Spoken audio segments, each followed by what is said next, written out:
All right, let's jump right into this explainer. I want you to picture a scene with me, because it's absolutely crucial to understanding everything that follows. We're in Mungo Asel, a neighborhood in Kyengera, Uganda. It's a dark night, rainwater is flowing heavy through the trenches, maybe a dog barking somewhere in the distance. And then a scream completely shatters the silence. This wasn't the kind of sound you just roll over and forget, because on that rainy night, a suspected thief would end up leaving a property with his hand literally severed from his body, setting off a chain of events that has basically shocked the entire nation. Now, before we get into the nitty-gritty facts of what actually happened, I want to throw a question your way. How far can a person actually go in protecting their own property? It's a really tough dilemma. It forces us to look right at that blurry, kind of terrifying line between lawful self-defense and, well, becoming the criminal yourself. Think about it. If someone breaks into your sanctuary, what's a proportional response? At what exact second does the victim suddenly become the perpetrator? Keep that question right in the back of your mind as we unpack this. Welcome to The Explainer. Today, we're taking a really deep dive into the Kyengera panga incident. It's easily one of the most disturbing, polarizing stories to come out of Wakiso District recently. We're going to look at everything: the suspected teenage burglar, the homeowner armed with a panga, the incredibly gruesome outcome, and the massive, massive national debate it's triggered. Our goal here is simple: lay out the timeline, the law, and the societal impact with total clarity, so you can see exactly why this case has struck such a nerve. Part 1. The Boy and the Break-In, a Night in Mungo Cell. Okay, so it was supposed to be a quiet evening. Shops were closed up, the boda-bodas were mostly off the roads, but police reports say someone was watching from the dark. Step 1. A young man, who was later identified as Joseph Songo, allegedly targets a home. Step 2. Investigators say he manages to break in and successfully pockets several household items. But Step 3 changes the whole shebang, the fatal choice. Because instead of just escaping into the night with the stolen goods, the suspect allegedly made the absolutely disastrous decision to come back to the property. Part 2. The confrontation, chaos in the rain. So here is where things escalate, and fast. You could almost feel the cinematic details, right? The squish of wet grass, a shadow climbing over a fence, and then, Step 1, a door just swings open.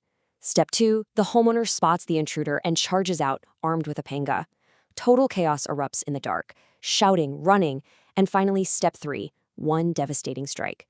In the heat of the moment, the homeowner allegedly swings the panga, completely severing the suspect's hand. Witnesses described just absolute panic.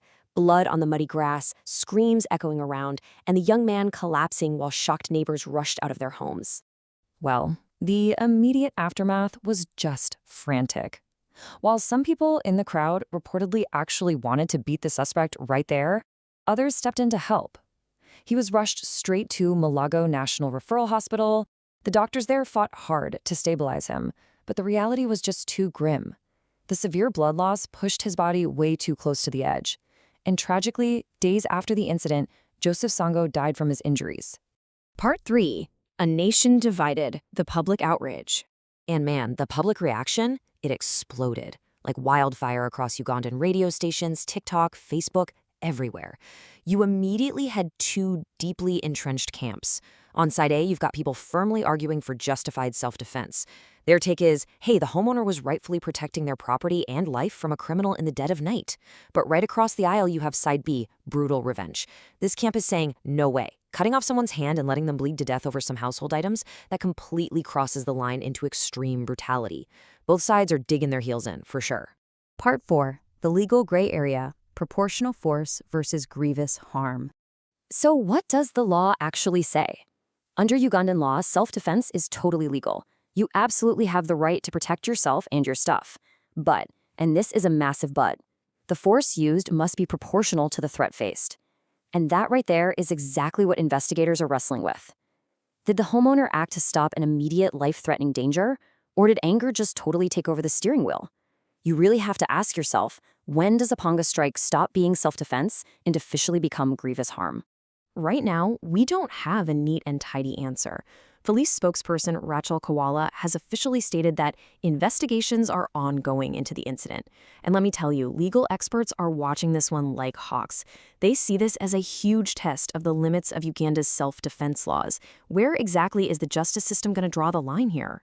Part 5. The Mob Justice Epidemic, a Growing Crisis. Zooming out for a second, this isn't just an isolated incident. Uganda is seeing this really stark, terrifying trend of vigilantism right now. People are frustrated, they see rising theft, they feel the justice system is slow, and so these dangerous mindsets are forming. People are taking things into their own hands. Suspects beaten in the streets, individuals burned alive, lynched before the police even get a call. Human rights groups are sounding massive alarms because this mentality pushes entire communities toward total lawlessness. Once the mob replaces the court, literally anyone can become a victim, including totally innocent people. Amidst all this legal and social debates, there's one detail that just stops you in your tracks. 17. Reports suggest Joseph Sengo was only 17 years old. A teenager. Honestly, young enough to still be sitting at a desk in school. And that ties his desperate actions to a much larger systemic crisis. I mean, how does a kid that young end up risking his life breaking into houses? In parts of Kampala and Wakiso, unemployed youth are constantly being pulled into organized burglary networks. They take these huge risks out of sheer desperation, totally blind to the deadly consequences until it's far, far too late. When you look at the whole picture, the overarching tragedy really boils down to this. One violent moment can destroy multiple lives forever. Just think about it. Because of a few chaotic minutes in the dark, one family is now mourning their teenage son. Another family is desperately defending a homeowner now tangled up in a homicide investigation. And the entire country is left grappling with its own fears. Fear of rising crime, matched right alongside the fear of what ordinary people are willing to do to stop it. So that brings us to the end of this explainer. And it leaves us staring right at the core question Uganda is wrestling with right now. Knowing the timeline, knowing the law of proportional force, and seeing the tragic outcome, was the homeowner's action that night justified self-defense, or did it cross the line into excessive force? It is a razor-thin line between justice and vengeance, and this debate is definitely far from over. Thanks so much for joining me for this deep dive. Keep asking the tough questions, keep analyzing the facts, and I'll see you in the next explainer.